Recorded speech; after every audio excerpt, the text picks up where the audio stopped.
Pelaksanaan vaksinasi COVID-19 telah berlangsung dan pada tahap pertama vaksinasi diperuntukkan bagi tenaga kesehatan.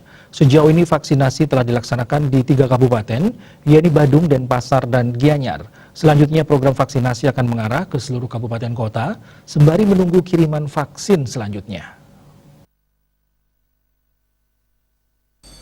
Jumlah sasaran vaksin untuk tenaga kesehatan berkisar 30.300 lebih, sehingga memerlukan 2 kali lipatnya, karena vaksin disuntikan 2 kali.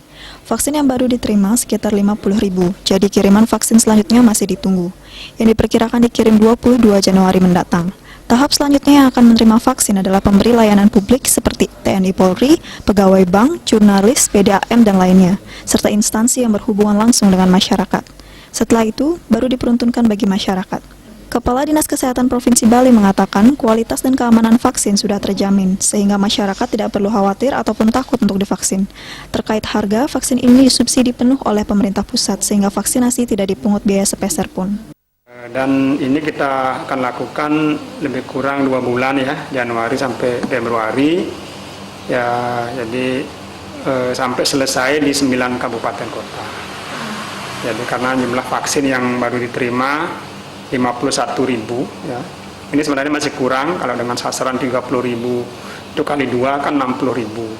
Tapi tanggal 22 Januari nanti akan dikirim lagi untuk tambahan berikutnya. Sebelum melakukan vaksinasi, kondisi tubuh akan diperiksa terlebih dahulu oleh dokter untuk memastikan tidak ada penyakit penyerta sebelumnya. Setelah vaksin dilakukan, seluruh masyarakat tetap dihimbau untuk melaksanakan protokol kesehatan secara disiplin. Regita Cahyani dan Saputra, Bali TV.